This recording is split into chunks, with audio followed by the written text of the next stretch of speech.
21শে মে Dhaka সেনানিবাসের officers অ্যাড্রেসের সময় দেশের চলমান ইস্যু নিয়ে বেশ কিছু মন্তব্য করেন সেনাপ্রধান জেনারেল ওয়াকারুজ্জামান। এ সময় নির্বাচন, করিডোর, চট্টগ্রাম বন্দর ও সংস্কার কার্যক্রম সহ সমসাময়িক বিভিন্ন বিষয়ে মন্তব্য করেন তিনি, যা বিভিন্ন সূত্রে গণমাধ্যমে প্রকাশিত হয়।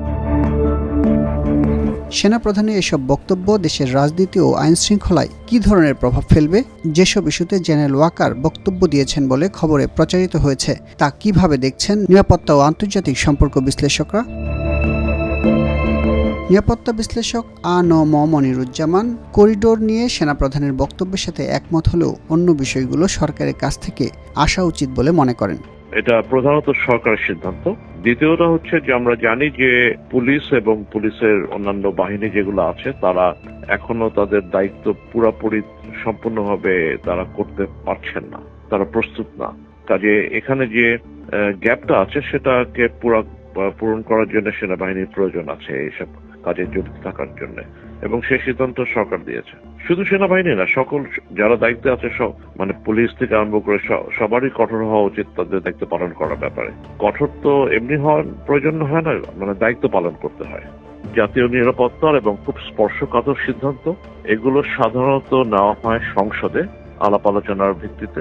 যেহেতু বর্তমানে বাংলাদেশে কোনো সংসদ নাই, সেই কারণে বাংলাদেশে যে প্রধান রাজনৈতিক দলগুলো আছে বা নেতৃবৃন্দ আছে তাদের সাথে আলাপ আলোচনা করে এই সব সিদ্ধান্ত নিতে হবে, যেহেতু এগুলো খুবই গুরুত্বপূর্ণ এবং জাতীয় নিরাপত্তার সাথে জড়িত স্পর্শকাতর সিদ্ধান্ত।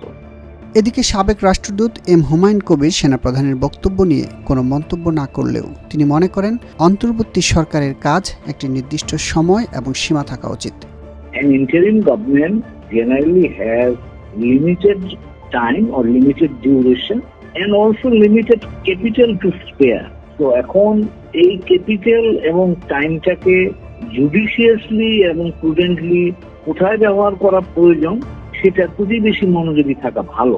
এটা তো বলার অপেক্ষা রাখে না যে এখন আমরা একটা ডেমোক্রেটিক ট্রানজিশনের মধ্যে আছি এবং সেটার জন্য ইলেকশন আছে, অল পলিটিক্যাল পার্টিগুলোকে নিয়ে রিফর্ম কনসেনসাস বিল্ড আপ করা আছে এবং সামনে ইলেকশনের মধ্যে দিয়ে একটা সাস্টেইনেবল ডেমোক্রেটিক প্রসেসটা কমপ্লিট করা ব্যাপার আছে। তো these are huge kind of responsibility or activity by themselves. কাজেই এখানে অন্য কোনো ডাইভার্সন যাতে আমাদেরকে এই দিক থেকে সরিয়ে না নেয় সেটাও তো গুরুত্বপূর্ণ। আপনি ঠিক কোনটা বলেছেন সেটা কথা না বলবো, আমি মনে করি যে আমরা we should be prudent in terms of utilising the time, energy and capital that we have at hand to basically steer Bangladesh to a sustainable democracy. And also next year we are graduating where a lot of economic challenges would come, how to manage them.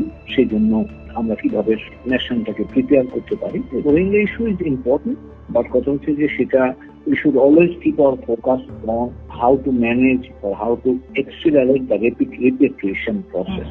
এর মধ্যে অন্য কিছু বিষয় নিয়ে আসলে সেটা হয়তো এক ধরনের ডাইভার্সন ক্রিয়েট করতে পারে, সেটা it is better to avoid. এদিকে সেনাপ্রধানের বক্তব্যের পক্ষে বিপক্ষে নানা প্রতিক্রিয়া এসেছে সামাজিক যোগাযোগ মাধ্যমে।